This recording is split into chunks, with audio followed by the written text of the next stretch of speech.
Hello guys, welcome back. आज की video में हम देखने वाले हैं बीएससी फिफ्थ सेम का जो डीएससी सब्जेक्ट है, डेटाबेस मैनेजमेंट सिस्टम, इसके इम्पोर्टेंट टॉपिक्स को। तो चलिए हम फटाफट से देख लेते हैं, बट इसके पहले मेक श्योर कीजिए कि यदि आपने चैनल सब्सक्राइब नहीं किया है तो यार इतना सा एक काम नहीं कर पा रहे हो आप लोग। चलो फटाफट से सब्सक्राइब करो और अपने दोस्तों से भी शेयर करो और उनसे भी सब्सक्राइब करवाओ, क्योंकि बहुत सारे मुझे ये भी पता चलता रहता है यहाँ पर एनालिटिक्स में कि बहुत सारे व्यूअर्स ऐसे हैं जो अभी भी सब्सक्राइब नहीं किए हुए हैं। ऐसा काहे कर रहे हो? फटाफट उसको सब्सक्राइब कीजिए। तो चलिए हम बात करते हैं पहली यूनिट से। तो इस यूनिट में है आपको डेटाबेस की डेफिनेशन पता होना चाहिए, उसकी कैरेक्टरिस्टिक्स क्या है ये, ठीक है। देन अगर हम आ जाएं तो जो आर्किटेक्चर है वो कंसेप्चुअल, फिजिकल और लॉजिकल वाला। देन ईआर मॉडल, ठीक है। उसमें जो जो सिंबल्स यूज होते हैं वो सब आपको, रिलेशनशिप्स कैसी होती है उसमें, one two one, one two many वाली सारी, ठीक है। देन ये जो आपका एनहांस्ड ईईआर मॉडल है, जिसमें आपके पास में आ जाता है स्पेशलाइजेशन, जनरलाइजेशन, ये आपको पता होना चाहिए, ठीक है।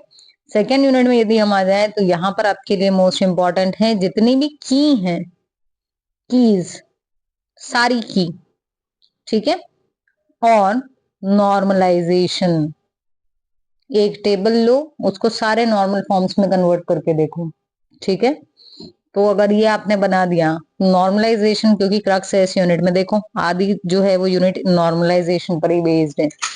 तो नॉर्मलाइजेशन बहुत अच्छे से कर लो।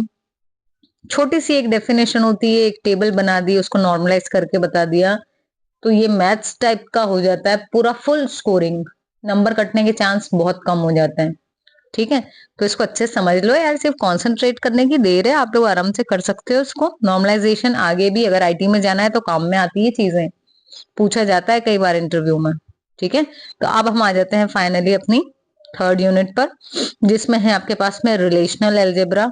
तो ये जितने भी रिलेशनल एल्जेब्रा के ऑपरेशंस हैं ये आपको पता होना चाहिए। जॉइन के टाइप्स पता होना चाहिए, ठीक है। यूनियन, इंटरसेक्शन वगैरह क्या होता है ये आपको मालूम होना चाहिए। देन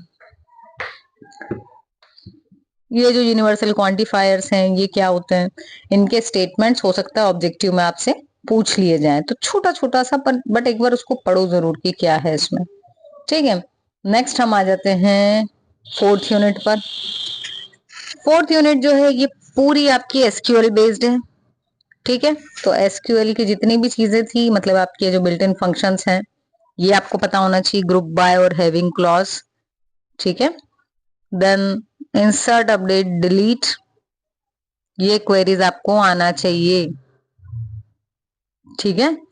ये काफी अच्छे से आना चाहिए, आपसे हो सकता है इन क्वेरीज के बारे में पूछ लिया जाए, ये जो फंक्शंस हैं इनके बारे में पूछ लिया जाए, तो ये काफी बहुत इजी है, स्कोरिंग भी हो सकता है ये, ठीक है। तो काफी इजी गोइंग वे में आप उसको समझ सकते हो।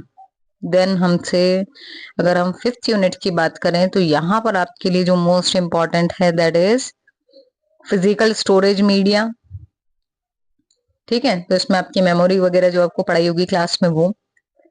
देन ये जो डिस्क के परफॉर्मेंस फैक्टर्स हैं, डिस्क में जो ट्रैक वगैरह होते हैं ये सब, उसके बाद में इसके परफॉर्मेंस फैक्टर्स क्या क्या होते हैं, access, motion, head activation time, rotational delay, latency, ये सारी चीजें आपको पता होनी चाहिए, ठीक है। ये पूरा थियोरेटिकल पोर्शन है, इसमें आपका कुछ भी क्वेरी से रिलेटेड नहीं है। तो यहाँ पर आपको सारी जो मेमोरी थी, जो आपकी सेकेंडरी मेमोरी है, फिजिकल स्टोरेज मीडिया है, क्या क्या होता है, एसएसडी, एचडीडी वगैरह सारी चीजें।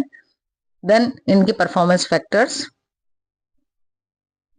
और उसके बाद में आपकी फाइल और उसकी एड्रेसिंग के मेथड मोस्ट इंपॉर्टेंट है, एंड हैशिंग, ठीक है। तो अगर पांचवी यूनिट में मैं बात करूं तो आपके ये स्टोरेज, उसके परफॉर्मेंस फैक्टर, एड्रेसिंग, ठीक है, इतना अगर कर लिया तो हम बोल सकते हैं कि हाँ आप काफी अच्छा कुछ अटेम्प्ट तो जरूर करके आओगे, बहुत बढ़िया सा।